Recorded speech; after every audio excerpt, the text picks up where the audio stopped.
Un viaje libro por libro. Un mensaje eterno. Una conexión que transforma vidas.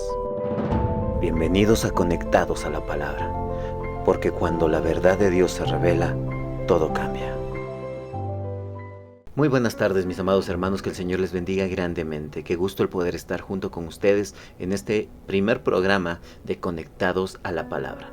Hoy vamos a estar estudiando un tema realmente muy interesante. Hermanos amados, bienvenidos.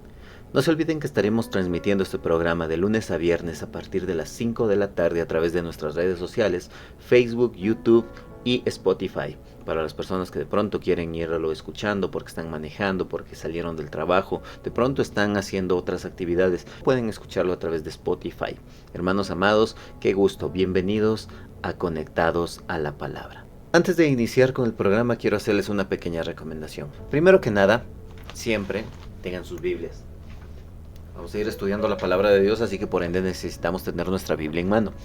Y para poder estudiarla de una manera más profunda, necesitamos siempre contar con cierto tipo de herramientas. Por ejemplo, yo recomiendo personalmente también tener a la mano esta Biblia, o por lo menos tener varias traducciones de la Biblia. Esto nos ahorra un poco de espacio, aunque a pesar de que es una Biblia bastante voluminosa, nosotros en esta Biblia encontramos 4 traducciones distintas de la Biblia. Está la Reina Valera de 1960, que es por lo general la que muchos usamos. Está la Reina Valera contemporánea, que es una versión más actualizada de la Reina Valera. Está también la traducción del lenguaje actual, una versión bastante clara y entendible. Y está la palabra de Dios para todos. Así que, hermanos amados, seamos sabios y permitamos que el consejo de la palabra del Señor nos instruya. Además, siempre, por favor, traten de conseguir un diccionario o en internet. Siempre en internet hay muchas facilidades de conseguir material para poder estudiar. Yo personalmente prefiero los libros antes que el internet. Así que les recomiendo que puedan adquirir esto. Yo no lo vendo. Esto pueden conseguirlo en cualquier librería. Es la concordancia exhaustiva Strong. Este libro va a ayudarnos para poder encontrar ciertas definiciones de algunas palabras que vamos a empezar a estudiar. Hermanos amados, saben, cuando Dios puso en mi corazón el hacer esto, una de las ideas era poder estudiar un capítulo por día. Así que dije, bueno, son muchos capítulos y nos va a tomar mucho tiempo. Hasta que llegué al capítulo 1, versículo 1, que es lo que vamos a estar estudiando el día de hoy. En el principio creó Dios los cielos y la tierra. Génesis 1:1 es la piedra angular de la teología cristiana y el punto de partida para entender la relación de Dios con el universo. Este versículo declara de manera contundente que Dios es el creador de todo lo que existe, estableciendo las bases para la soberanía de Dios y su propósito en la creación. Para poder entender Génesis 1:1, necesitamos hacer un examen lingüístico del texto en su lengua original. Lo vamos a dividir en 3 puntos. Número 1. En el principio. La palabra Bereshit. La palabra hebrea Bereshit significa en el principio o en el inicio. Indica un punto absoluto en el tiempo cuando comenzó todo lo creado, excluyendo cualquier concepto de eternidad material. Citando al pastor John MacArthur, nos dice de la siguiente manera: la frase indica que Dios existía antes del comienzo del tiempo, afirmando su eternidad y autosuficiencia. Número 2. Bara. El verbo bara se utiliza exclusivamente para la acción creadora de Dios en el Antiguo Testamento. Significa crear algo de la nada, diferenciándose de otras palabras hebreas como asaj, que significa hacer, o yatzar, que significa formar. Este verbo enfatiza la capacidad única de Dios para crear sin depender de material previo. Cuando nos referimos a la palabra bara, en otras palabras, estamos hablando de que Dios crea todo absolutamente de la nada. Él no necesitó tener un material previo. Si lo comparamos con el ser humano es creativo. En cambio, Dios es el creador de todo. El ser humano puede manufacturar o utilizar las cosas ya existentes para darles un uso diferente. En cambio, Dios, a diferencia de nosotros, Él sí puede crear todo a raíz de la nada y en Él radica todo tipo de existencia. Número 3. Dios. La palabra Elohim. Elohim es un sustantivo plural que refleja la plenitud y la majestad de Dios.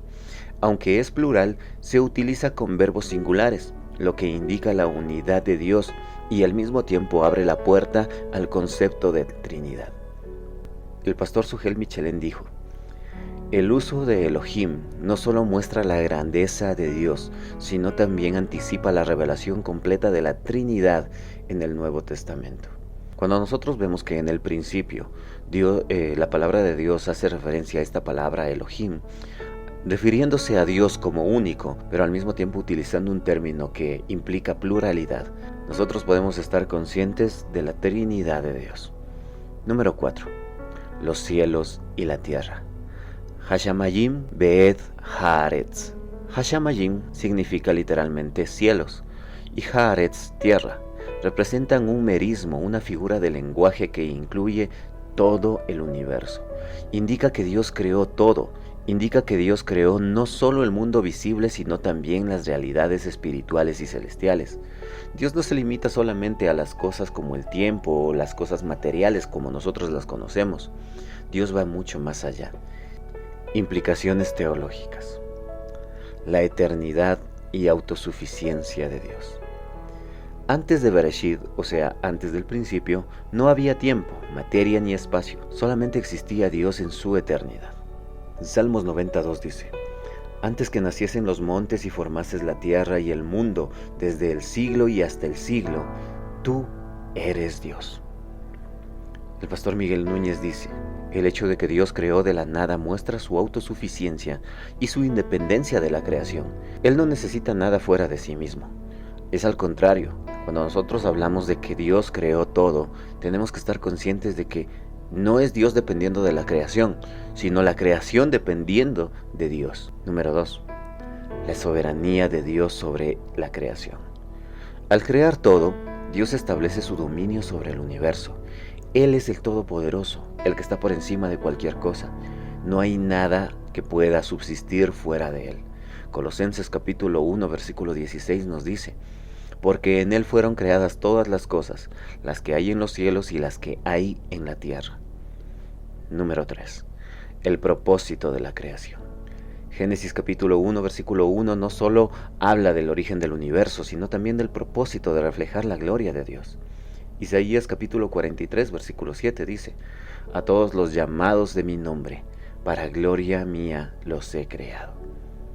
Citando al pastor John MacArthur, él dijo en una ocasión: Dios creó no porque estuviera incompleto, sino para manifestar su gloria y establecer una relación con sus criaturas. Implicaciones prácticas para el creyente. Número 1. Confianza en la soberanía de Dios. Si Dios creó todo, entonces Él tiene el control absoluto sobre su creación. Esto debe llenar al creyente de confianza frente a las incertidumbres. Como seres humanos tenemos que estar conscientes que somos frágiles y débiles y estamos limitados a las circunstancias que podemos enfrentar día a día. Sin embargo, como creyentes, como hijos de Dios y siervos suyos, tenemos que estar conscientes que aun a pesar de las circunstancias difíciles, Dios tiene el control de todo. Y Él puede socorrernos, ayudarnos, restaurarnos y levantarnos. Número 2. Responsabilidad como creación de Dios. Si fuimos creados por Dios, nuestra vida tiene un propósito divino y somos responsables de vivir conforme a su voluntad. Debemos tener en claro algo. Cuando Dios nos creó, Dios no nos creó defectuosos. El problema de nosotros los seres humanos es que como venimos heredando nuestra naturaleza pecaminosa, de continuo está en nuestra naturaleza el querer hacer las cosas a nuestra manera y no querer sujetarnos a la autoridad y voluntad de Dios. Sin embargo, ahora que ya somos creyentes, que conocemos quién es el Señor, que sabemos y hemos estudiado su palabra, que día a día tratamos de esforzarnos para poder seguir haciendo las cosas conforme a su voluntad, tenemos que estar claros que hay una responsabilidad como seres humanos al vivir bajo los designios de Dios. Dios no nos forza a hacer las cosas, Él nos guía a que las hagamos. Él nos enseña y nos muestra el camino, pero somos nosotros los que tenemos que aprender a caminar con Él. Número 3. Adoración y gratitud. Reconocer a Dios como el Creador nos lleva a una respuesta natural de adoración. Muchas veces lamentablemente se ha tergiversado este tema de la adoración. Hay personas que consideran que la adoración es cantar músicas románticas, muy suaves, que tengan letras cristianas. Sin embargo, eso solamente vendría siendo una parte de la adoración verdadera. Se manifiesta primeramente en la obediencia a Dios. Mi Señor Jesucristo dijo: si me amáis, guardad mis mandamientos. Ahora que conocemos quién es el Señor, ahora que sabemos que Él nos amó con amor eterno y que nosotros decimos amarlo, ahora parte de nuestra adoración tiene que ser primeramente la obediencia, el alejarnos continuamente del pecado, porque en nuestra naturaleza siempre vamos a querer hacer lo malo, como ya lo había mencionado antes. Es por eso que nosotros, si queremos demostrar un verdadero sentido de adoración hacia el Señor, tenemos que estar conscientes que solamente caminando de su mano, siguiendo sus preceptos y designios, confiando en Él, podemos llegar a una verdadera adoración. Cuando Jesús habló con la mujer samaritana en aquel pozo, Él le dijo: Dios busca adoradores que le adoren en espíritu y en verdad.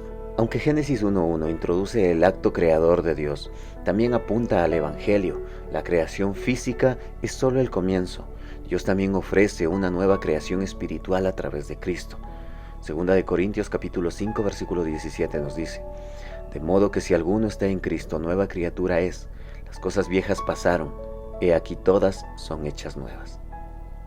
Génesis 1:1 es más que una afirmación sobre el origen del universo. Es una declaración de la supremacía, soberanía y propósito de Dios en todo lo creado. Al entender este versículo en su profundidad lingüística y teológica, podemos creer en nuestra fe, confianza y adoración hacia aquel que nos creó. Es por eso que el día de hoy digámosle: Señor, gracias, porque en tu palabra encontramos la verdad sobre quién eres y sobre nuestro propósito en ti. Ayúdanos a vivir conscientes de tu soberanía y a glorificarte como nuestro Creador y sustentador. Amén. Gracias por acompañarnos en este estudio de Génesis capítulo 1, versículo 1. No te olvides de suscribirte y compartir este podcast y dejar tus reflexiones en los comentarios. Nos vemos en el próximo episodio de Conectados a la Palabra. Que tengas una excelente tarde y que Dios te bendiga.